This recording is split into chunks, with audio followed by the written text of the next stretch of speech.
This aircraft had wings that were 5 times larger than any other plane in the world, 320 feet and 11 inches long, equivalent to a city block. This flying boat was 6 times larger than any aircraft of its time, with a weight of 400,000 pounds and 8 engines. Its design was so grand that it could carry 750 passengers, enough to fly a small city through the air. Yet, this plane was only flown once, for less than 30 seconds. What happened to it? Let's find out in this video. Welcome to Mystery TV. Viewers, whenever you travel by plane, you may have noticed that passengers are often boarded from the left side, and pilots are given the special title of captain, with their uniforms in a specific style. These traditions trace back to the era of flying boats.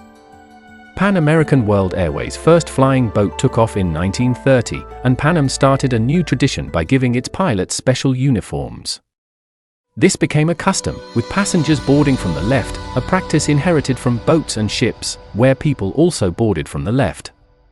So, when flying boats entered aviation, they brought these old traditions with them. Why was this aircraft needed?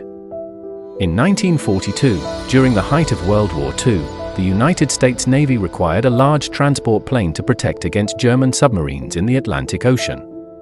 Shipbuilder Henry J. Kaiser and aircraft designer Howard Hughes decided to create the world's largest aircraft, the -1 Hong Kong dollar. This plane could carry 150,000 pounds of cargo, 750 troops, or 2 30-ton tanks, and was named the Spruce Goose. In 1947, Hughes testified before the Senate committee, where he emphasized the plane's significance, saying, "This is the world's largest aircraft, standing as tall as a 5-story building and with a wingspan longer than a football field." The development cost of the plane was $23 million, which is equivalent to about $246 million today. Today, the largest heavy transport plane in the U.S. military is the C-5 Galaxy, measuring 245 feet long, 65 feet, 18.8 meters, tall, and with a wingspan of 222 feet, 67.9 meters. Compared to this, the H for Hercules remains the largest aircraft ever built in human history. Until 2019, the Spruce Goose held the record for the largest wingspan until Stratolink introduced its massive 6-engine Rock Air launch platform. The H-4's primary purpose was to transport supplies to Europe to assist troops while avoiding German submarines. The plane weighed 300,000 pounds, 136,077 kilograms, and could carry 150,000 pounds, 68,038 kilograms, of cargo. Hughes designed it for troop transport as well, with a capacity of 750 passengers and 3 crew members. Even today, this passenger capacity is impressive. Modern Boeing 737s can only carry 290 passengers, and the 747-400 can carry 660. The H for Hercules project's total development costs exceeded $23 million, a significant amount at the time. Therefore, Howard Hughes was summoned before the Senate War Investigating Committee to justify the expense. During the war, people were willing to spend money on anything that could aid the Allies, but with peacetime, everyone had to account for the expenditure. Hughes told the committee, "I have poured my life's work into this plane. My entire reputation is tied to this project, and I have said many times that if it fails, I might leave this country and never return. And I truly would do that." The plane did not fail, but its success was limited. During the Senate hearings, Howard Hughes conducted taxi tests of the H for Hercules at Long Beach, California. On November 2, 1947, Hughes took control of the plane in front of thousands of spectators, including movie stars Jimmy Stewart and Cary Grant.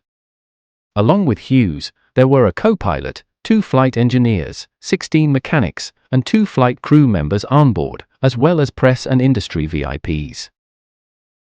After the first 2 taxi runs, many reporters left to file their stories.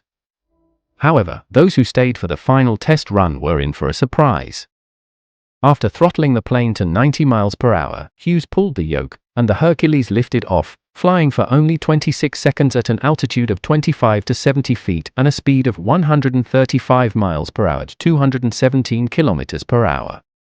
The flight was less than a mile long, but it proved to critics that the plane was capable of flight. Unfortunately, the Spruce Goose never flew again. According to History.com, no further planes were produced because critics believed its wooden framework could not withstand long flights. Howard Hughes kept the plane in a climate-controlled hangar until his death. The maintenance cost was $1 million per year.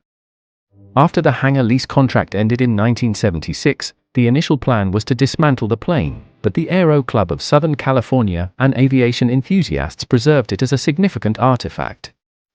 In 1982, the H-4 was moved to a large hangar near the Queen Mary in Long Beach. In the 1980s, Disney Corporation purchased the Aero Club's building and cut funding for the exhibit.